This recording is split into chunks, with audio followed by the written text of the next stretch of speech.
This is case number 2009-0071, Syncom Industries, Inc., DBA Syncom Services versus Eldon Wood et al.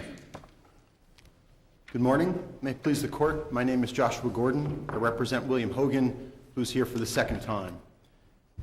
This court reversed and vacated the damages award because the non-compete here was overbroad. The remand court abandoned trying to recalculate damages. It found at this late date the job would be, quote, virtually impossible. Calculating damages would require making a list of theaters within the allowable geographic and temporal scope, going through decade-old business records, determining damages for each class of theaters. Given that the injunction is long since moot, the court said the exercise would be like going through old turkey bones. I thought that was a wonderful line. I thought so too. If we agree with you that Syncom in the end was not a prevailing party, then we don't have to worry about damages or the fact that the attorney's fees order looks like it was some sort of sanction, correct? Correct. Okay. But isn't the sanction justified in this case, on this record? Well, there's no real usable facts in the record. I thought the court found that your client stole his employer's confidential documents.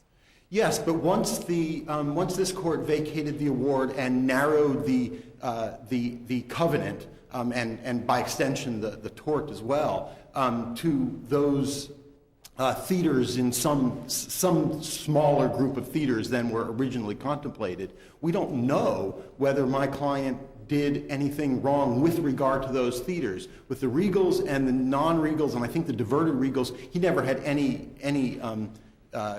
contact at all. With the Empire 25 in New York City, he had some contact, but his job was as a note taker for the square footage of the theaters for his boss to estimate damages. He was not a salesman. He was in operations and not sales. So I think even if there's an argument that the Empire 25 was within the scope, there isn't for the other theaters, and we don't even know whether that one theater was in the scope because the trial court, the remand court, declined to do it. It said essentially that it couldn't do it with the level of reliability that our law requires.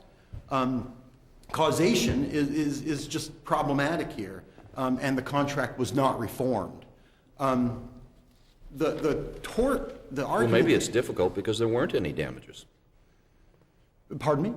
Maybe it's difficult because there weren't any damages. It may be difficult because there's no damages, and I think that's essentially... Well, it troubles me that the court didn't at least go that far.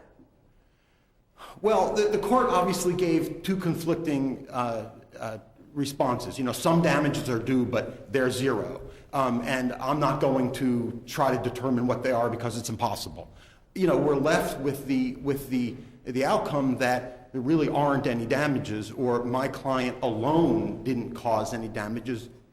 Perhaps he helped the other guy who is no longer a part of the case. Perhaps he helped him, but alone there's no damages caused. So I think causation is a real problem.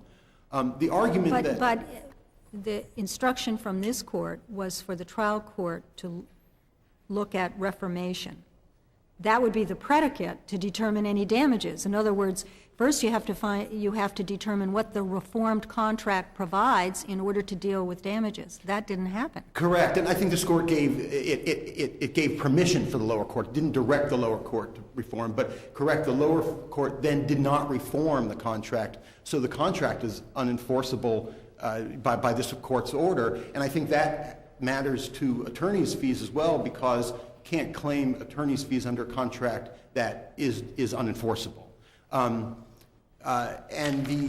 the argument that the tort damages stand, I think, is really can't go anywhere. If tort damages are not constrained by the same temporal and geographical issues with regard to non-competition in our economy, that non-competes are required to stand up to, then employers would never bother with non-competes. They would just assume that anybody with a fiduciary duty, which is a lot of high-level employees, they wouldn't bother with the non-compete covenant. They would just be covered by tort damages, which would be... But it's always, I don't think that's true. It's always difficult to establish a fiduciary duty. You can't just do it by a label, and tort damages always exceed contract damages. Isn't that correct? Well, they may exceed, of course May. they do. The enhance is available, but if they're not constrained by the same temporal and geographic constraints that non-competes are, it's going to have the same 13th Amendment sort of implications that non-competes would have if our law about non-competes didn't exist. Thank you. Thank you.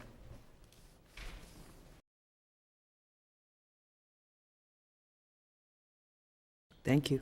Thank you. Submit.